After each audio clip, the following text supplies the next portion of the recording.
Hey guys, welcome back. So, tonight we're going to talk about something a little unsettling. But don't worry, it's going to be delivered in the most monotone, bedtime-friendly way possible. Dim the lights, grab a blanket, and just let your mind drift as we wander into the strange world of Victorian doctors and their rather questionable hobbies. Because apparently, medical school in the 1800s didn't just mean memorizing anatomy textbooks. It meant sneaking into graveyards at night and hauling up freshly buried corpses. Yes, you heard that right. Doctors. Your friendly neighborhood physicians. The people you imagine gently taking your pulse with their little round spectacles were, in fact, often moonlighting as grave robbers. Because nothing says professional career path like digging up Aunt Mildred at 2 a.m. in the fog. And why were they doing this? Not because they had some gothic flair for the dramatic, though that might have helped, but because in the 19th century, if you wanted to learn anatomy, you actually needed, well, bodies. Lots of them. And the supply was, shall we say, limited. See, medical students weren't exactly blessed with an abundance of willing volunteers. Today, you can donate your body to science, which is very noble and very helpful, but in Victorian Britain, that kind of arrangement wasn't exactly common. In fact, the only legal way to get cadavers was if they were convicted criminals who had been executed. And, as it turns out, Britain just wasn't producing enough freshly hanged criminals to keep up with the growing demand. The medical schools were expanding, students were pouring in, and everybody wanted to practice cutting open a body to learn what was inside. So, naturally, if the state couldn't provide, people took matters into their own hands. And by people, I mean doctors, medical students, and a delightful cast of freelance grave robbers known as resurrection men. Because, of course, if you're going to dig up corpses for cash, you might as well have a snappy nickname. Now, before we get into the gory details of who was digging up whom, let's just drift gently back in time and set the stage. Picture London in the early 1800s. It's foggy, because of course it is. The streets are narrow, crowded, and full of the usual Dickensian suffering. People are dying at an alarming rate, from cholera, tuberculosis, and every other plague you can imagine. So, yes, there were bodies, plenty of them. But unfortunately, most of those bodies were not legally available for students to slice up. And so, this shortage created a rather peculiar underground market. If you're a medical student in, say, Edinburgh or London, you'd find yourself in an awkward situation. The professor wants you to learn about muscles, nerves, and organs, but your class has perhaps one cadaver to share among dozens of eager students, which means you're mostly stuck peering over someone else's shoulder while they prod at a rapidly decomposing leg. Not exactly the best way to learn surgical precision. So, the solution was simple. If you can't get bodies legally, you get them illegally. And this is where the world of grave robbing flourished. The way it usually worked was fairly straightforward. A group of resurrection men, who were not doctors themselves, but entrepreneurs in the generous sense of the term, would sneak into cemeteries at night. They'd carefully dig down to the coffin, smash it open, and pull out the body with hooks and ropes. Then they'd cart it off in sacks or wheelbarrows and deliver it discreetly to a medical school. Payment was made, hands were shaken, and everyone pretended that nothing unusual had happened. Doctors, of course, liked to act as though they had nothing to do with this shady business. Officially, they didn't ask questions. If a suspiciously fresh corpse just happened to show up at their door, well, Who were they to refuse such a generous contribution to science? The less they knew, the better. But in reality, many doctors were absolutely complicit. Some even organized the robberies themselves. Because, let's face it, if you're running an anatomy class, you're not going to leave your students twiddling their thumbs because the government didn't hang enough pickpockets this year. Now, it wasn't just about quantity. There was also a certain hierarchy of corpses. Adult men were useful for learning basic anatomy. Women's bodies were valuable too, since female anatomy had its own mysteries. And children, grim as it sounds, were in high demand for teaching pediatric medicine. The resurrection men knew this, and they charged accordingly. A fresh adult male body might fetch around 2 to 10 guineas, depending on the season and how desperate the buyers were.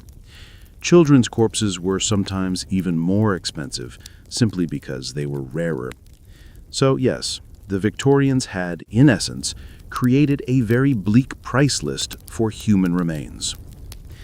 But before you drift into imagining graveyards full of men with shovels, let's remember something important. Grave robbing was technically illegal, but in a very Victorian way. See, stealing a dead body wasn't exactly considered theft, because the law didn't view corpses as property. You couldn't own a body, so technically you couldn't steal one. What you could be charged with, however, was theft of the shroud, or the coffin, or disturbing a grave. Which meant that if the resurrection men were careful to strip the body and leave the coffin itself behind, the worst they might face was a slap on the wrist. This legal loophole created a bizarre twilight zone of crime. Everyone knew grave robbing was happening. Families were terrified their loved ones would be snatched, so they started placing heavy iron cages called moor safes over fresh graves. Some cemeteries even hired guards to watch over the dead for the first few weeks, since after that, decomposition made the bodies pretty useless for dissection. But still, the practice went on, because at the end of the day, science needed bodies. And the Victorians, bless them, were not exactly squeamish when it came to combining progress with moral ambiguity. Let's float for a moment from the cemeteries of London over to the grand candlelit lecture halls of Edinburgh. Edinburgh, by the way, was the absolute hub of medical education in the 18th and 19th centuries. Students came from all over Europe and even America to learn there.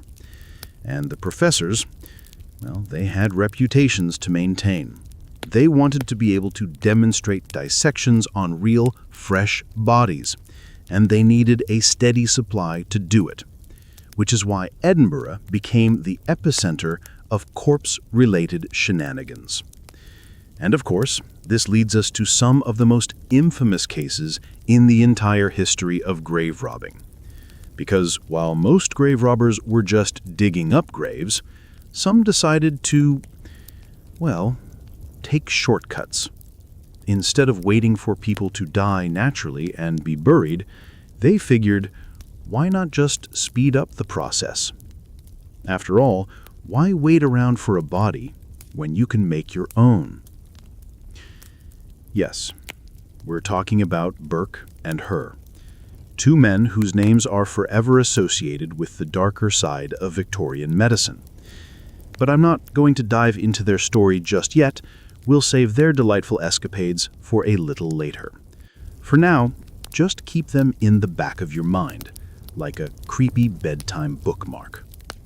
So, as you're drifting off, picture this: a foggy Victorian graveyard, shadows moving between the headstones, the quiet scrape of shovels on earth, and somewhere, a group of medical students waiting nervously to pay for tonight's delivery. Because in the strange economy of 19th century medicine, the line between science and crime was, let's just say, very flexible.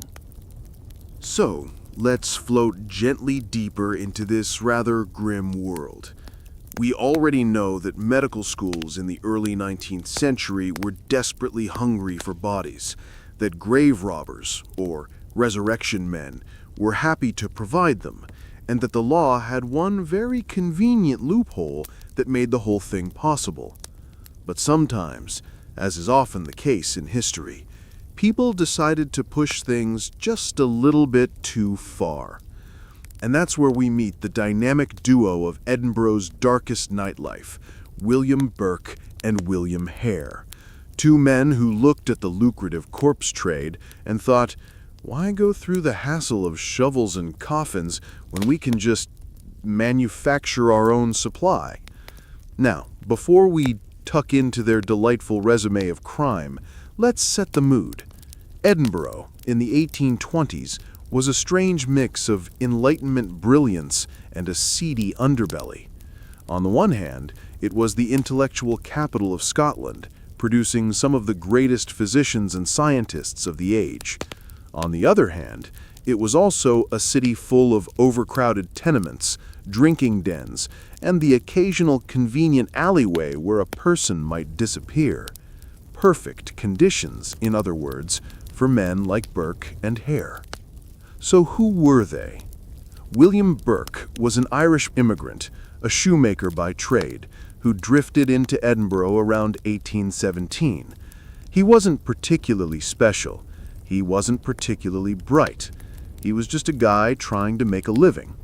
William Hare, on the other hand, also Irish, ran a lodging house with his wife, or at least his partner, depending on which records you believe. He was equally unremarkable in talent, but what he lacked in skill, he made up for in opportunism. The two became friends, as men often do in historical tales of crime, probably over a pint, or three, and before long, they stumbled upon what can only be described as the most profitable get-rich-quick scheme of their day, selling corpses directly to anatomists. The story begins in 1827, when one of Hare's lodgers, a man named Donald, inconveniently died while still owing rent. This was, as you can imagine, quite annoying. Dead men don't pay bills. But instead of sulking over lost income, Hare and Burke had an idea. Why not turn a profit? After all, corpses had value in Edinburgh, medical value. So they stuffed poor Donald into a tea chest, because nothing says respectful burial like cramming someone into your luggage, and hauled him off to Dr. Robert Knox, one of the city's most prominent anatomy teachers. Knox was delighted to receive such a fresh specimen. He paid them handsomely, no questions asked, and the men walked away richer than they had ever been from legitimate work. And that, my friends, is how a casual encounter with death turned into a full-time career move. Now, Burke and Hare could have stopped there. They could have waited around for more tenants to die naturally, as one does. But patience wasn't their strong suit. Why sit around hoping someone drinks too much whiskey and keels over, when you can help things along? Thus began a spree of what history politely calls the Burke and Hare murders. Over the course of just under a year, the pair are believed to have killed at least 16 people, possibly more, by luring them into Hare's boarding house, getting them drunk, and then dispatching them with what came to be known as burking, which, for the curious, involved smothering and compressing the chest. Quiet, efficient, and most importantly, it left the body with no visible injuries. Perfect for resale. The victims were usually vulnerable people, beggars, drifters, women who wouldn't be missed, children in some cases. In other words, the kinds of people Victorian society had already written off. Burke and Hare saw them not as neighbors or fellow human beings, but as merchandise. A body could fetch anywhere from 7 to 10 pounds, a staggering sum compared to a laborer's weekly wage. Dr. Robert Knox, meanwhile, maintained his blissful ignorance. Students and colleagues later noted how remarkably fresh his anatomical specimens were. but Knox didn't ask questions, and Burke and Hare didn't volunteer answers. Everyone was happy, except, of course, the victims. Eventually, though, as always, things unraveled. In October 1828, the men lured a woman named Margaret Docherty into their house with promises of lodging. Neighbors grew suspicious when she disappeared, and two fellow lodgers actually discovered her body hidden under a bed. The police were called, and suddenly, Burke and Hare were not just shady grave robber-adjacent businessmen, they were full-fledged murder suspects. The trial that followed was messy, but also strangely Victorian in its efficiency. Hare turned king's evidence, meaning he testified against Burke in exchange for immunity. Burke was tried, convicted, and hanged in January 1829. His body, in a twist of poetic justice, was donated for public dissection. Thousands of people reportedly turned up to watch as the anatomy class cut him open. In fact, if you visit Edinburgh today, you can still see Burke's skeleton on display at the Surgeons' Hall Museum. His skin, disturbingly enough, was turned into a pocketbook, because apparently the Victorians believed in recycling. As for Dr. Knox, he was never charged with any crime, though his reputation took a serious beating. He continued teaching for a time, but eventually faded into professional obscurity. Hare, the snitch, disappeared after his release. Rumors claimed he was attacked by angry mobs or blinded with quicklime, but his ultimate fate remains murky. The Burke and Hare scandal, however, had lasting consequences. Suddenly, the genteel fiction that doctors were innocent bystanders to body snatching was shattered. The public was horrified, not just by the murders, but by the idea that respected medical men had been casually buying corpses without caring where they came from. The trust between society and the medical profession, already fragile, took a serious hit. And this is where the government finally stepped in, because nothing motivates lawmakers quite like widespread outrage. The solution was the Anatomy Act of 1832. Passed in Britain, it essentially legalized the supply of unclaimed bodies for medical science. Paupers who died in workhouses without relatives to claim them could now be handed over to medical schools. No need for resurrection men, no need for Burking. Problem solved. Well, sort of. Families of the poor weren't exactly thrilled about the idea of their loved ones being whisked away for dissection. Critics argued that the act essentially punished poverty, turning indigent people into a permanent cadaver supply line. But for the doctors, it was a dream come true. Finally, a legal, steady, and relatively cheap source of bodies. Grave robbing as a profession collapsed almost overnight. So, to drift gently back and sum up where we are, Victorian doctors stole bodies, or at least bought them under very suspicious circumstances, because the demand for cadavers was huge, the legal supply was tiny, and loopholes made it all a bit of a gray area. That gray area, however, was splattered with the very real blood of Burke and Hare's victims. Only when scandal forced the public's hand did the system change. Now, of course, medical education looks a lot different. You can sign a nice little form and leave your body to science, and students don't need to creep around graveyards with shovels and lanterns. But the whole strange, shadowy episode in history leaves behind one very Victorian moral. Progress is rarely neat, and sometimes the path to enlightenment is paved with bones. Literally. So, as you close your eyes tonight, just imagine, somewhere in Edinburgh, under the cobblestone streets, the restless spirits of Burke and Hare are probably still arguing about who gets the bigger cut of the profits.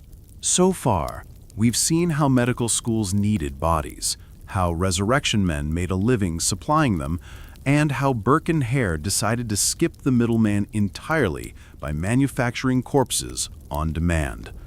But the story doesn't end with the Anatomy Act of 1832. Oh no. There's still plenty of Victorian weirdness left. Because while the law eventually solved the supply problem for doctors, the public's fear of body snatchers didn't disappear overnight. In fact, you might say the whole business left scars, both on society and on how people treated the dead. Families became downright paranoid that their loved ones might be hauled out of the ground like stolen turnips. And to be fair, they weren't wrong to worry.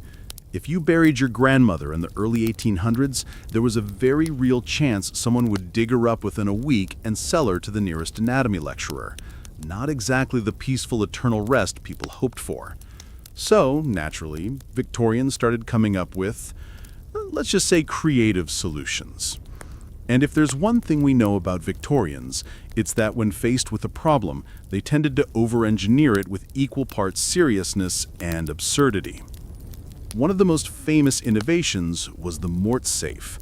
Now, if you've never seen one, imagine a giant, heavy iron cage bolted over a grave. Sometimes it looked like a set of bars, sometimes like a full-blown metal coffin within a coffin. The idea was simple. If you encased the deceased in a fortress of iron, resurrection men would have a much harder time prying them loose. Of course, Mort safes were expensive, so they became something of a middle-class luxury. Nothing said respectable Victorian family like locking up grandpa with enough iron to build a railway bridge. Some Mort safes were even designed to be temporary. The thinking went like this. Resurrection men only wanted fresh corpses because decayed bodies weren't worth much for medical teaching. After about 6 weeks, decomposition made the body basically useless. So families could rent a Mort safe for a month or two, keep the corpse safe during that prime snatching window, and then remove it later.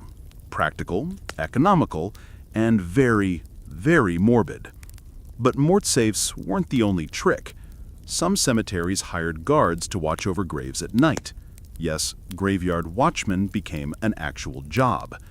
Picture some poor fellow huddled in a wooden hut, lantern flickering, shotgun across his knees, listening to the sound of owls while waiting to scare off body snatchers. A very Victorian side hustle. Other families took matters into their own hands. Wealthier people might build elaborate stone vaults or mausoleums. These were basically impenetrable, unless, of course, you had the patience of a resurrection man with a pickaxe. More modest families sometimes resorted to piling heavy stones or bricks over a grave. It wasn't elegant, but it made digging a lot noisier and more suspicious. And then there were the truly paranoid contraptions. Enter the world of coffin alarms. Yes, some Victorians actually installed devices inside coffins that connected to a bell or flag above ground. The idea was twofold. First, if a resurrection man tried to tamper with the coffin, the alarm might go off and alert the living. Second, it catered to another widespread fear of the time, being buried alive. Because, as if Victorians didn't have enough to worry about, premature burial was a very real obsession. So, in theory, if you woke up underground and found yourself in a coffin, you could ring the bell and let everyone know you'd like to be dug up. Please and thank you. Of course, there's no record of these alarms ever saving anyone from premature burial, nor of them catching many body snatchers. But the fact that they existed at all says a lot about the anxieties of the time. Now, you might be wondering, did all these measures actually work? Sort of. Resurrection men were nothing if not resourceful. Some simply bribed cemetery staff to look the other way. Others got faster, digging shallow potholes to hook and pull bodies out without fully uncovering the coffin. It was basically an arms race between grieving families and determined corpse entrepreneurs. And as with most arms races, the side with fewer scruples often had the advantage. Still, public outrage over body snatching didn't just stay in the graveyard. It bled into popular culture. Newspapers printed lurid stories of stolen corpses. Satirical cartoons depicted greedy doctors grinning over fresh cadavers. Pamphlets circulated warning people to guard their relatives' remains. The body snatcher became a stock villain in Victorian imagination, part bogeyman, part grim reality. Writers, of course, couldn't resist jumping in. Robert Louis Stevenson's short story The Body Snatcher, published in 1884, was a thinly veiled retelling of the Burke and Hare affair. It portrayed doctors and resurrection men alike as callous, greedy, and morally compromised. The story fed directly into the Gothic atmosphere of the time, blending real historical scandal with the Victorians' love of the macabre. Even the theater got involved. In 1829, just months after Burke's execution, a play called Burke the Murderer opened in London. It was exactly what it sounds like, an over-the-top dramatization of his crimes. Audiences lopped it up. Burke became a household name not just as a criminal, but as a cultural symbol of everything creepy about the medical profession. Imagine being a doctor in 1830 and trying to reassure your patients, no, I promise we don't keep bodies in the basement. Good luck with that. So by the time the Anatomy Act rolled around, the public was more than ready for some kind of reform. But, as I mentioned before, the act came with its own problems.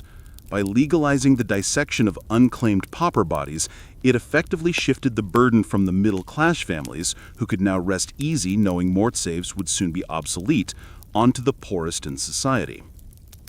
If you died destitute, your chances of ending up on an anatomy table skyrocketed. Critics weren't shy in pointing this out. Working-class communities saw the act as one more way the system dehumanized them. To be poor was bad enough. To be poor and dead and then handed over to dissection was salt in the wound. Unsurprisingly, pauper funerals in the decades after 1832 were often emotionally charged, with families going to great lengths to scrape together money for proper burials to avoid the anatomy schools. The irony, of course, was that the act worked exactly as intended. Medical students now had all the cadavers they needed. The days of resurrection men sneaking into graveyards with shovels were effectively over. But the public suspicion of doctors lingered.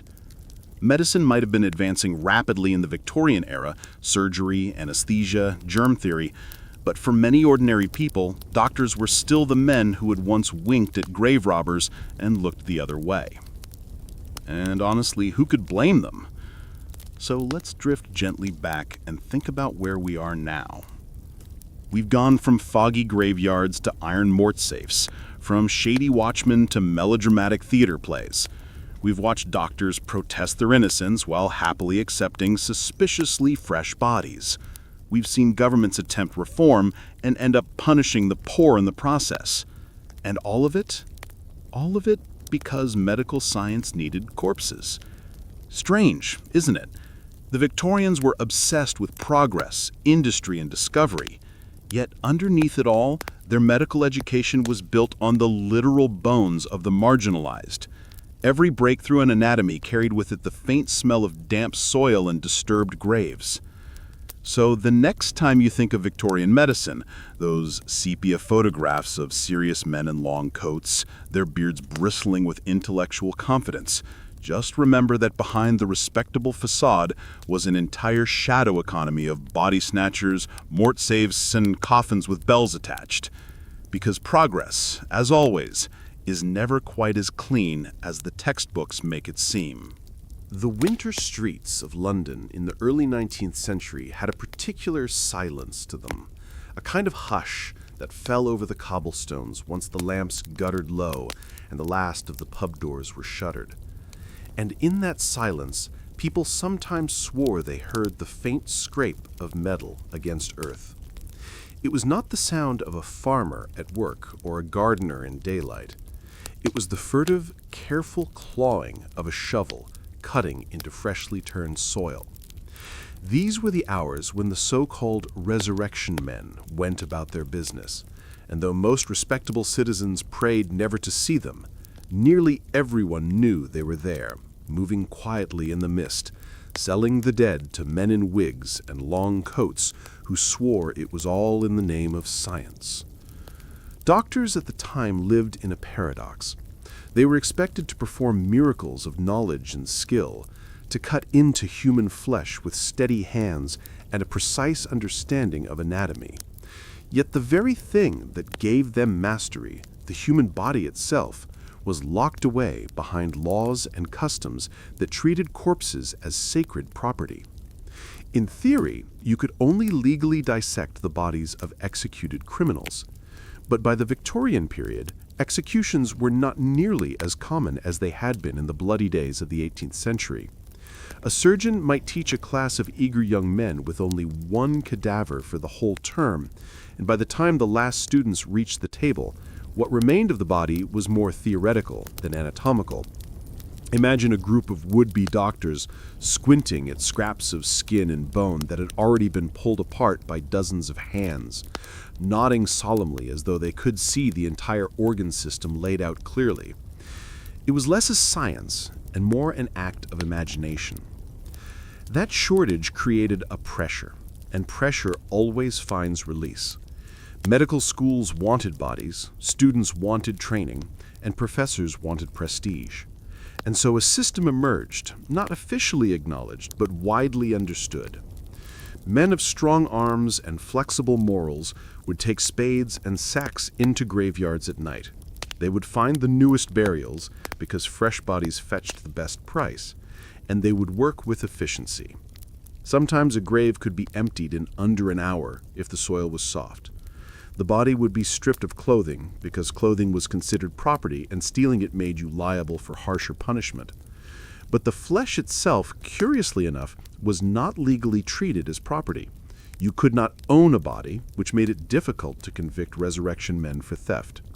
The law found itself stumbling over definitions while the public seethed with outrage that their loved ones might be carried off like contraband. Families adapted in strange ways. Some laid iron cages, called mort safes, over the graves of those they cherished, especially children or young women, whose bodies were believed to be in the highest demand. Others sat watch through the night for the first few weeks after burial, keeping lanterns burning and sometimes even firearms close at hand. There are accounts of families erecting small wooden huts beside graves so they could camp out and make sure no stranger disturbed the earth. You can imagine the unease of that vigil, sitting awake through long, damp nights, hearing every rustle of wind through the grass, and wondering if a shadow among the stones was just the moon playing tricks, or someone moving toward you with a shovel. Meanwhile, in the lecture halls, young students stood in awe around a dissecting table as a professor demonstrated the delicate work of opening the chest or peeling back muscle to reveal the organs beneath. These were the performances of science, carried out with candlelight glimmering on steel instruments, the smell of decay faint but unmistakable. Some students fainted, others pretended not to notice. Many tried to sketch what they saw, hands shaking, ink blotting on paper as they attempted to capture a glimpse of reality. And every one of those students knew the body in front of them had likely not arrived through legal channels. It was a strange kind of complicity, where knowledge depended on silence. No one asked too many questions, because without those bodies, there would be no doctors at all. The trade was efficient in its way, but it bred resentment. Newspapers carried stories of mothers arriving at a grave to find it empty, of coffins yanked apart and bones scattered. Rumors spread faster than facts, and soon entire towns were caught in a fever of fear. Even the smell of disturbed soil was enough to send people into panic. Clergy preached about the violation of the dead, urging parishioners to guard cemeteries more fiercely. Some communities pooled money to hire watchmen who patrolled graveyards with halberds and lanterns, stamping their feet against the cold while they looked for signs of digging. In cities like Edinburgh and London, the tension between the need for knowledge and the sanctity of graves became an open wound in society. On one side, progress and science. On the other, grief and tradition. It was not an argument that could be resolved quickly. Doctors, for their part, often insisted they had nothing to do with the grave robbers. Officially, they only accepted bodies that appeared at their door. But the wink and nod relationship was obvious. Resurrection men knew exactly where to take their cargo and exactly how much they would be paid. A fresh, healthy adult male body might bring in enough to feed a man for weeks. Children's bodies, tragically, were even more prized, since their smaller anatomy was considered essential for students to study growth and development. That meant the graves of children were the most heavily targeted.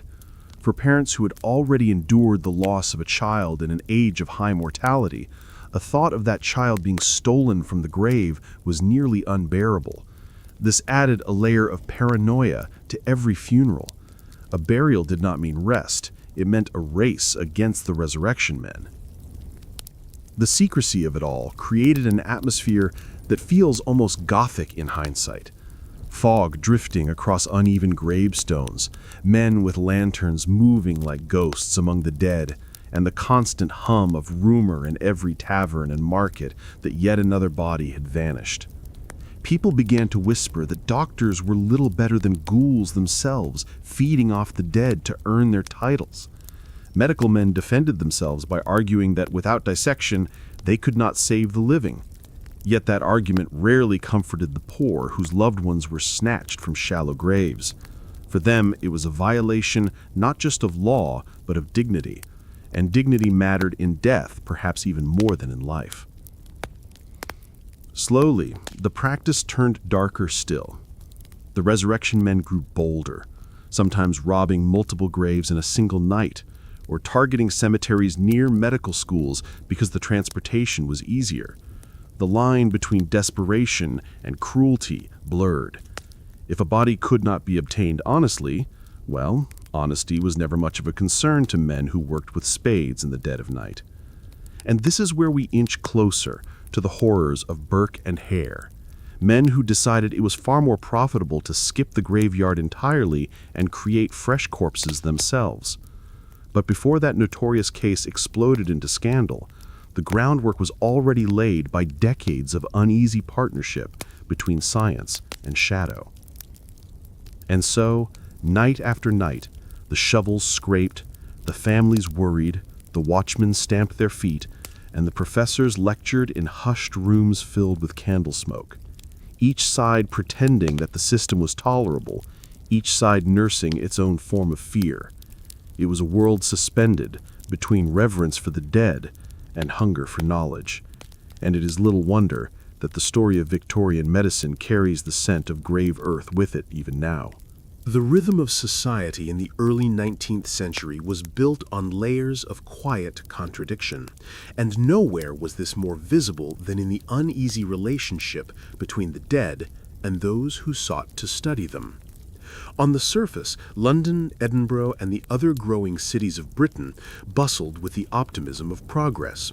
Railways were stretching outward, factories clattered with their endless output, and the hum of invention filled parlors and coffee houses. Yet beneath that glitter of modernity, ordinary people remained haunted by a very old fear, that their final rest might not be so final after all. The grave was supposed to be the ultimate safeguard, a threshold that sealed off the struggles of life with the promise of peace. But peace was fragile when a shovel and a willing buyer could undo it in an hour. For the resurrection men, this was simply business. They were often men living on the edges of society, laborers who found that the strength of their arms and the thickness of their skin could fetch a better wage in shadows than in daylight. Many were former grave diggers themselves, men who already knew the layout of cemeteries, the softness of certain plots, the times when a watchman would doze. It was less a profession and more an opportunistic craft, passed along in whispers and backroom deals. In taverns near the medical schools, one could almost smell the commerce behind the closed doors. A man with mud still clinging to his boots might lean across a table, speaking quietly to a student who pretended to be there for ale alone. A deal would be struck, coins would change hands, and somewhere a family would soon discover an empty grave. For doctors, it was a moral puzzle they rarely solved out loud. Many wrapped themselves in the language of necessity. What was one disturbed grave against the thousands of lives that might be saved when a surgeon knew where to cut, how to tie an artery, how to set a bone? They told themselves that the outrage of a widow could not outweigh the relief of a patient whose life was spared on the operating table. Yet even as they clung to this reasoning, some kept the transactions discreet, meeting resurrection men at odd hours, accepting sacks brought through back entrances, instructing assistants never to ask too many questions. Silence was the balm that kept the machine turning. Families, meanwhile, grew inventive. The mort safes, those heavy iron cages bolted over graves, became almost common in certain regions. They looked strange, like prison bars for the deceased, but they offered reassurance. For those who could afford it, stone vaults or elaborate tombs became more than a display of wealth. They were insurance policies against the spade. But not every family had such means. The poor relied instead on vigilance. Sons and brothers sat up with lanterns, warding off thieves with nothing more than their presence. Some even laid traps, boards studded with nails hidden beneath loose soil, or wires strung to rattle bells if disturbed. One can picture the nervous laughter around those makeshift defenses, as if pretending the traps were enough to protect what was sacred. Communities began to whisper in tones that carried both suspicion and resignation. Everyone knew which medical schools had reputations for acquiring bodies. Everyone knew which neighborhoods seemed to lose more graves than others. And everyone knew that unless something changed, the uneasy dance between doctors and resurrection men would continue indefinitely. The newspapers fed these whispers with relish, printing lurid tales of body-snatching raids, often exaggerated, sometimes entirely invented. Nothing stirred the public like the suggestion that the sanctity of death itself had been violated. The fear was universal.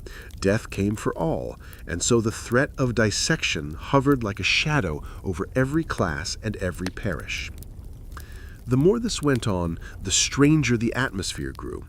There were evenings when the fog rolled thick across the headstones and the watchmen stood in clusters, stamping their feet beside their brazier fires, eyes darting toward every shifting shadow. Some were diligent, pacing back and forth all night.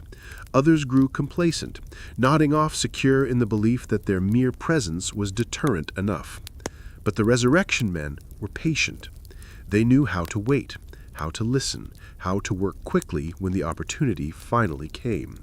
A single lapse in vigilance was enough, and the earth would be opened again, the body lifted out, the soil smoothed just enough to deceive a casual glance at morning.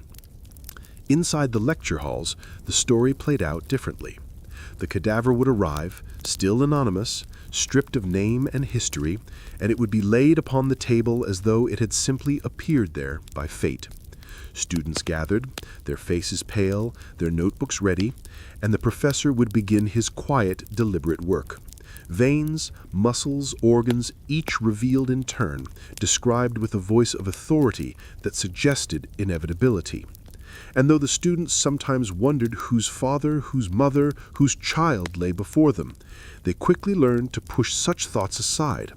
Better not to dwell on origins. Better to focus on the line of the incision, the texture of the tissue, the lessons that would transform them into men of knowledge. The cycle carried on in this way for years, a rhythm both unsettling and ordinary. Families mourned, resurrection men dug, doctors dissected, and society held its breath. All the while pressure built beneath the surface. The moral contradictions piled up like so many unmarked graves, and sooner or later something would have to break. For when graveyards could no longer supply enough bodies to satisfy the hunger of the medical schools, some men would look for other means. And when they did, the horror would no longer be hidden beneath the soil, but would step brazenly into the streets, knocking on doors with fresh corpses for sale. That moment, when the resurrection trade crossed into open murder, would shock the entire nation. But before the names of Burke and Hare became infamous, there was this long, uneasy prelude, a world where peace in death was fragile, and knowledge was bought with silence.